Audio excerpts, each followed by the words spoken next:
So I think they're probably earning anywhere between 170 to 190K a day right now in ad revenue from their interstitials and rewarded.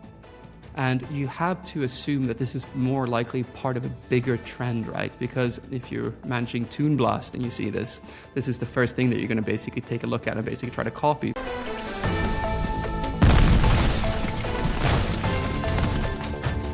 Two and a Half Gamers exclusive.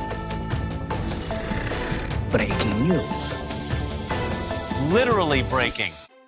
Hello everyone and welcome to another fantastic solo news episode of the 2.5 Gamers podcast.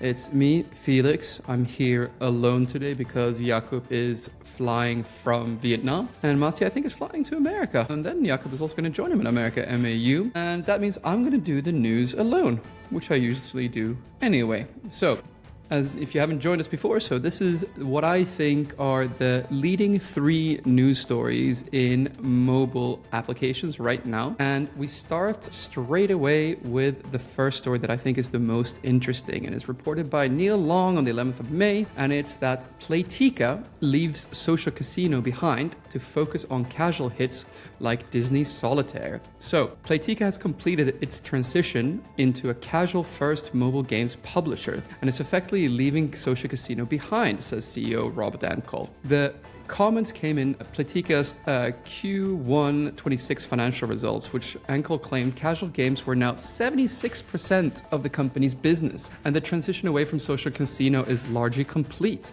Ancol described Playtika as a casual mobile gaming company with strong social casino business. We are investing behind our winners and stepping back where the return profile is simply not there, said Ancol. The discipline is showing up in the revenue mix. Each year, more of our revenue comes from long life casual games with broader reach. In prepared remarks, he also suggested that legacy titles like Slotomania, Bingo Blitz, World Series of Poker are effectively now in a period of managed decline at Playtika. We are not making a forward promise of continued growth from here, said Ancol, of Playtika social casino games. Flattening decline and showing early stability is an important milestone, and it matters for the overall durability of the portfolio. So, one of the interesting things that's also highlighted in this article as well is, besides that Playtika is moving away from its core business, is also that they report on D2C revenue. And one of the things that we've actually been doing here at 2.5 Gamers is we've been kind of using the Playtika D2C earnings, because they're one of the few public companies that actually reports on it in mobile, to actually get a litmus test of what's actually going on. So if you've not been a advent listener of our podcast, one of the things that we've always been talking about is simply there's a lot of revenue right now in Sensor Tower that we don't know about. There's a big dark pool of IAP revenue, right? And basically there's a lot of companies that are now sending their revenue to partners such as FastSpring or any other like D2C partners, and basically not doing their in-app purchases anymore on either Google Play or the App Store. And this is kind of one of the biggest things, and no one really knows how much money is actually flowing through this because it's through a bunch of companies, right? But the D2C revenue now at Playtika is 62% of their overall revenue on IAPs, right?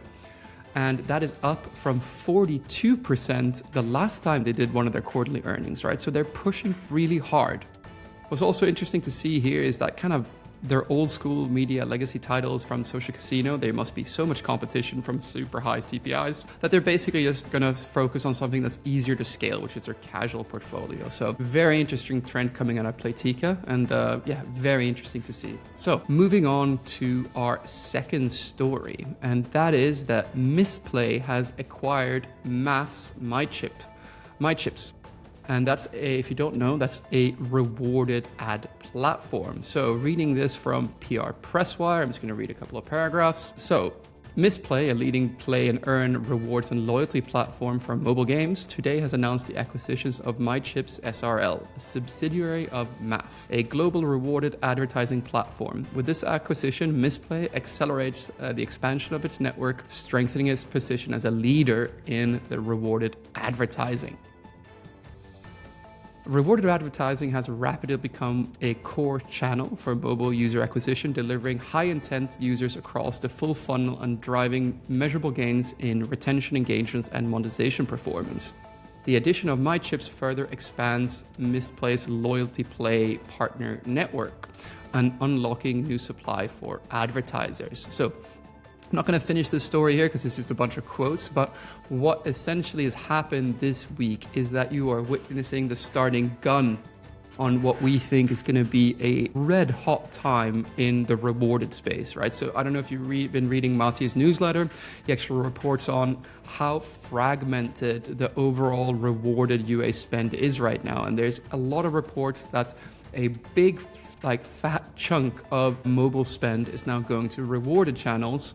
And basically it's increasing more and more because basically the conversion rates are super high and it works super well.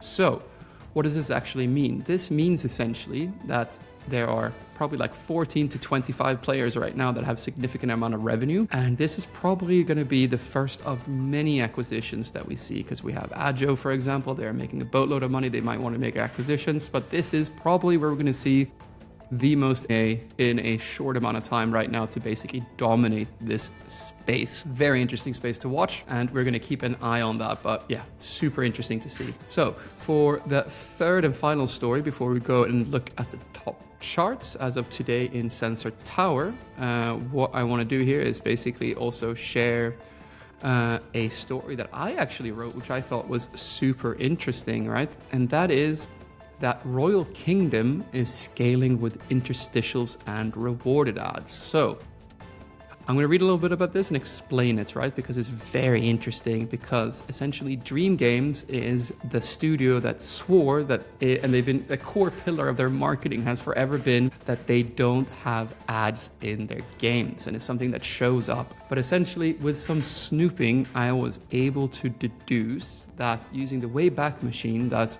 actually Dream Games added their own app ads txt file, which is a file that you need when you start adding in-game ads. And basically using the Wayback Machine, I can see that this was added in about February, and it was really expanded in a very big way in, I guess it was early March, right? And the fascinating thing is that this coincided with, first and foremost, a lot of user complaints that complained about ads that you can't skip. But it also meant that Royal Kingdom actually saw the most amount of downloads they ever have in history, right? And they basically are getting about 600,000 downloads per day now. And you can see how that changes from the normal trajectory here that used to be anywhere from 100,000 to 300,000, right? And the main driver with why Dream Games added ads into Royal Kingdom is basically the app-loving ad, a blended ROAS campaigns, right? Where you're targeting users both for IAP purchases and also ad watches, right? So this is also kind of central to what I've been saying for quite a while, which is not only that ads are beautiful, but basically done in the right way, they can actually increase your IAP revenue. And I think the best overall example of this is Brazil. So Brazil for Royal Kingdom before was very small, right? Talking about 25,000 downloads, 12,000 downloads a day, but now you can see that it's over 150,000 downloads a day, right? And what's actually happening on the IAP side is that before, inside of Brazil, they used to be making about 12K a day. And right now they're making 17K a day in IAPs. So basically the IAP revenue has increased, but then also they're earning a lot of ad revenue on top of that, right? So basically they're widening the funnel of users that can actually play their game. So they have a higher active user base. So what does this actually mean for Royal Kingdom? It means probably they've added about 20%, according to my estimates here, in ad revenue. So I think they're probably earning anywhere between 170 to 190K a day right now in ad revenue from their interstitials and rewarded.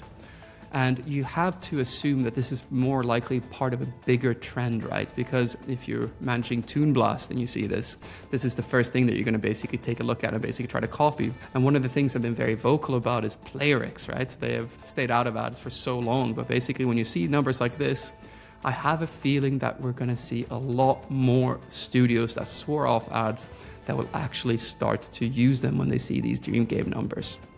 So That was the third and final story. I'm just going to finish here by sharing the top charts in the US as of today, March 2006. So this is the iOS top chart on free downloads. You have Magic Sort by Grand Games, who just raised a whopping $70 million round. You have Rips by Triumph, that's Triumph Arcade. I guess that's real money, right? Or skills game, base gaming. You have Vita Mahjong, Arrows, and Block Blast, and then Blockout by Grand Games. Then on the top grossing, you have Monopoly Go, Classic, Royal Match, Kingdom, Gossip Harbor. Yeah, no real surprises there. Let's take a quick look at Google Play. Free downloads, our friends at Lessmore, and then Arrows Go, the copycat from Oakever Games. And then we have Block Blast by Hungry Studio and Vita Mahjong and Royal Kingdom. I'm wondering what's driving all those downloads. It's probably the interstitial ads, right? Top grossing, Monopoly Go, Royal Match, Candy Crush, Last Door, and Gossip Harbor. So no big changes there, but then also Royal Kingdom is really high there. So that's super interesting. So I'm going to finish it there because I've hit my 10-minute mark, which is our rule for these news segments. This has been another fantastic news segment where we're discussing the most relevant mobile news from this past week. I'm Felix. Thank you for stopping by. Bye-bye.